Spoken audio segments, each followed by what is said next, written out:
All right, what's up, everybody? It's Rudy from Drinks and a Movie Podcast. I'm doing another blind tasting. This summer, I've been drinking a lot of Wild Turkey. If you know me, you know that I'm really into Jim Beam distilling, but my second favorite of all time is easily by far Wild Turkey. So, since it's been a Wild Turkey summer, I decided I'll do a blind tasting of most of the lineup, I think.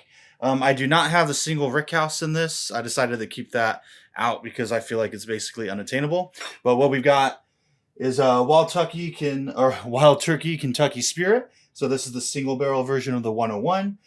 This one is from Tyrone G campus. Tyrone campus warehouse G, I believe is how it all goes. Wild Turkey rare breed, favorite staple of mine. Russell's Reserve 10.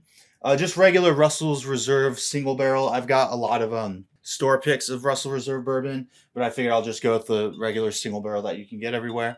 Russell's 13. I believe this one is batch 4, the newest. And then Longbranch, which I haven't even tried yet. I was almost going to do a video about this one first, but then I figured, it might be interesting to do this just in the lineup with everything, see how it goes. Then we got Classic Wild Turkey 101, which I absolutely adore, and Wild Turkey 101 12-year-old. This is another one that I have not even tried yet. Again, I just thought it'd be interesting to throw it into the mix and kind of see. So, we'll get a true reading without any kind of bias or anything. But I got my glasses all labeled here. This is going to be pretty intense. Here we go. We're still in hurricane mode out here, so I'm just weathering the storm. Here's glass number 1. Interesting on the nose. The young corn note, but then some of the that sweetness coming through, like vanilla. I get, in this case, in some of the Wild Turkey products, I get a little bit of like a bubblegum note. This isn't quite that, but I don't know what it is. It's not quite vanilla. It's not quite caramel or like the stock stuff you always get. It's something just a little bit different.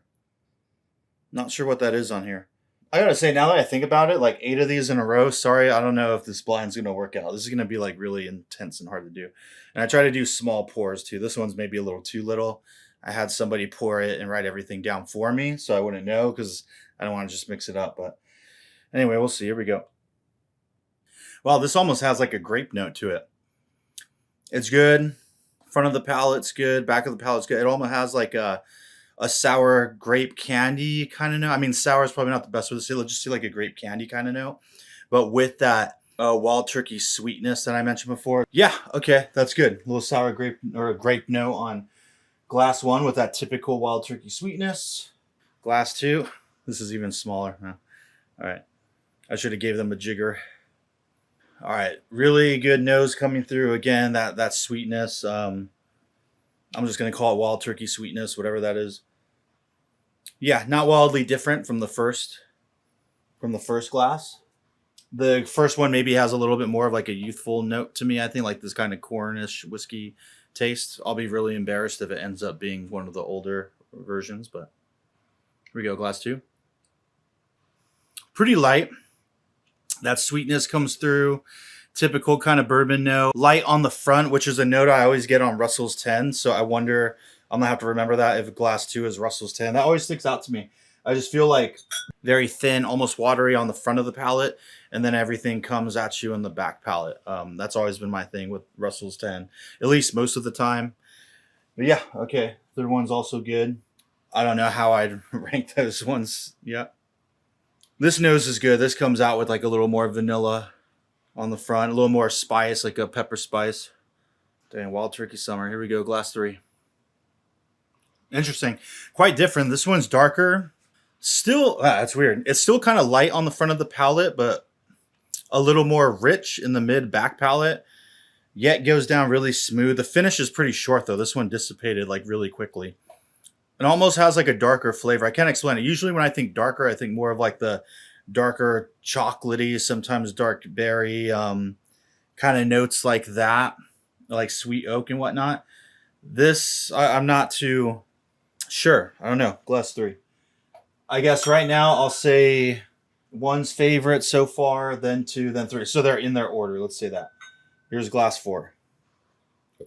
It's hard to get anything from the nose on this one. I wonder if it's got a little more alcohol to it.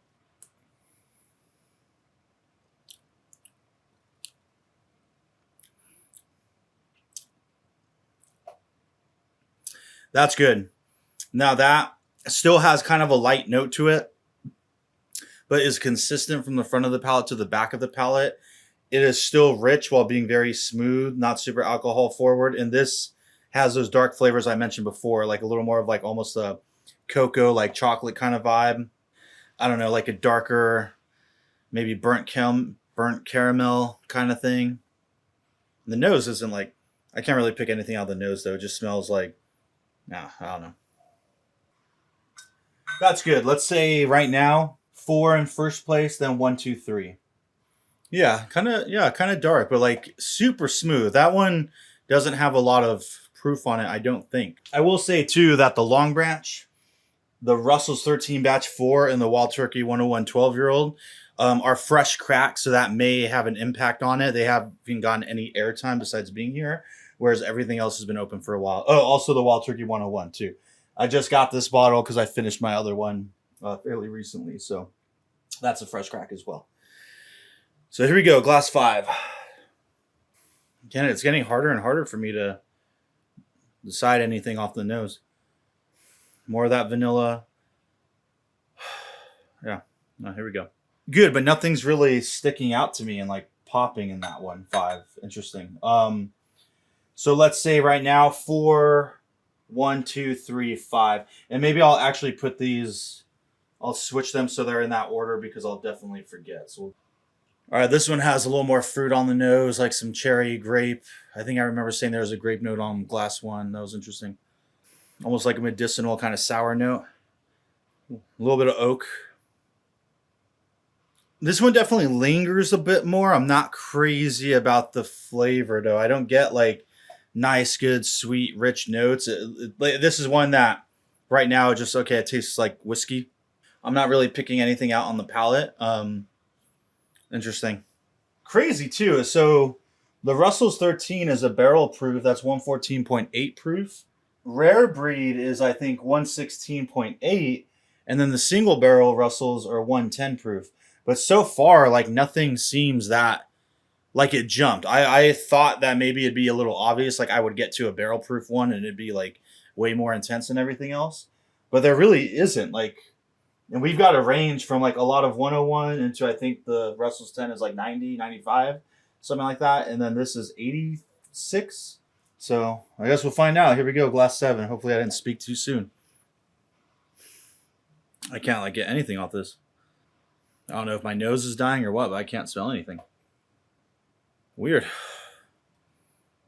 All right, well, here we go. Definitely darker, more peppery.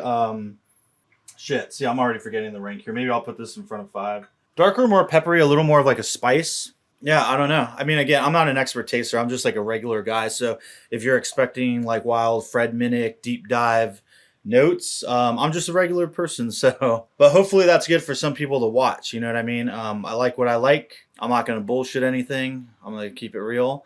And, hopefully people dig that. But anyway, let's go on to glass 8 now. Yeah, that one I did like more. I just can't really pick out specific flavors. It was again like dark, maybe a little more of like a char, a little more, maybe a little more proof, but I don't know. It doesn't, they all go down like pretty much equally as smooth. Here we go, glass 8. This one I'm getting more on the nose now. Now we're getting that sweet kind of vanilla butterscotch, that wild turkey sweetness I mentioned before where I'm not quite sure what it is. Sometimes I equate it to like a bubble gum. I've even gone as far as to say like juicy fruit. I don't quite get that right now, but it's reminding me of that. This one coats the whole palate a lot more. Possibly the longest finished of them all. I'm losing, again, not really the sweet notes. Everything is starting to taste kind of similar. I guess there comes some of that vanilla butterscotch coming on the back. Yeah, definitely the longest finish.